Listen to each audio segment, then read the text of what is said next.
Good morning. Okay. By the way guys, ito po. Okay. May ginawa po tayo ng probiotics guys. Okay. So yan po, ilalagay po natin yan sa pan po natin. Okay. Yan. So kahapon lang namin to ni process guys. Okay. So almost 13-14 hours ito nasa drum po. Okay.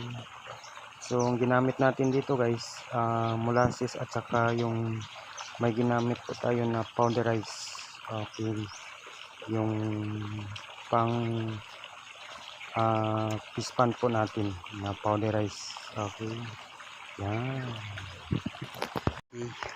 By the way, ang apat na gallons guys, so ilagay natin dito sa pan po natin.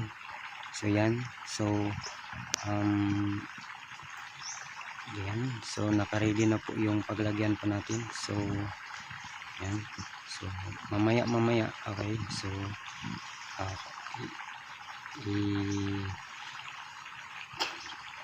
i-scatter natin to sa pan po natin guys. Yan. So yan po. Okay. So magandang okay, gamit to siya guys. Ito ay very effective po itong ginawa po natin. So at least man-neutralize niyo po yung tawag nito, yung bottom ng earth pan po natin. Okay. So napaka-effective po to guys. Yan. So mamaya guys, ito po yung color niya guys. Okay. Yan.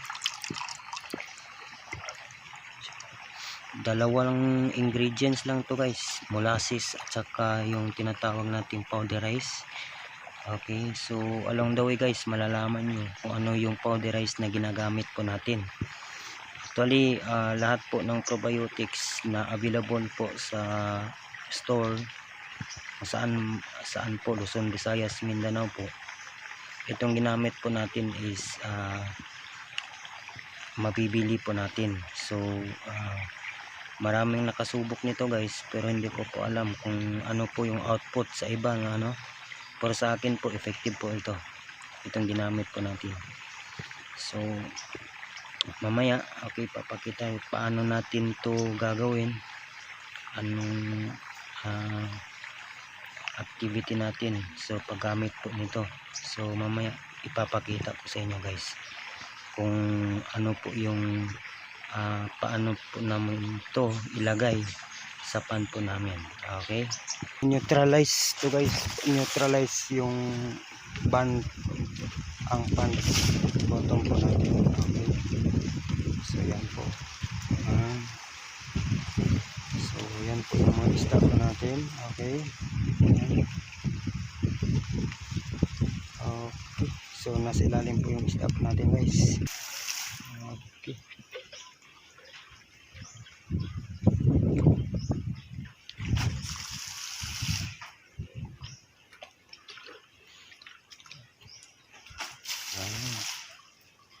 Okay.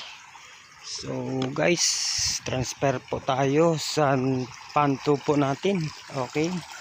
So dito na, doon na naman tayo maglalagay ng probiotics po natin guys. So doon sa bandang dulo guys. Ayun. Okay. So pasyal guys. Pasyal po tayo. Lakad tayo konti. Yan. Medyo may kalayuan konti guys yung panto po natin. Okay. So ito po yung undersize po natin guys. Yan. Okay. So yan guys. Yan. Guys, ito po yung panto po natin. Okay. Ito po yung undersize po natin guys. Okay. So yan po. So lalagyan po natin ito ng probiotics guys. Yan. So yan po yung tao po natin nasa dulo. Yan. So doon sa banda magsimula. Okay. Maghagis po ng probiotics. So sisintrohin po natin guys yung gitna, no? So nasa gitna po yung acidic nito guys. Yan. Okay. So yan po. Yan. Okay. So yan po yung paglagay po natin guys. So scattered yan guys. Papunta dito sa harap. Okay. So yan po yung kabuuan ng pan po natin. Okay. So medyo malapad to guys. So ito po yung undersize po natin. Okay. Yung undersize po natin dito guys is nasa mga 1,800. Okay, 800 to 900 po. Okay, yan po yung kilos. Pero yung pieces po nito guys, umabot po to siya ng 13,000 to 14,000 guys, pieces. So medyo marami-rami po to guys, no? So kailangan po natin to i-neutralize yung water pan po natin para iwas po sa sakit. Yan. Okay. So yan po. Okay guys. So yan po yung ginagawa po natin. Yan. So actually dalawang set to guys, no? Morning at saka afternoon. So para mas maganda yung tawag nito, yung resulta, ano? Hindi isang bagsakan lang. So dalawang bagsakan to. So morning at saka afternoon natin lalagyan po. Okay. So tingnan po natin, no, kung ano po yung maging resulta. Pero so far guys, sa nakikita ko, ano, sa observation ko, so effective po itong ginagawa po natin. Okay, malaking tulong to guys.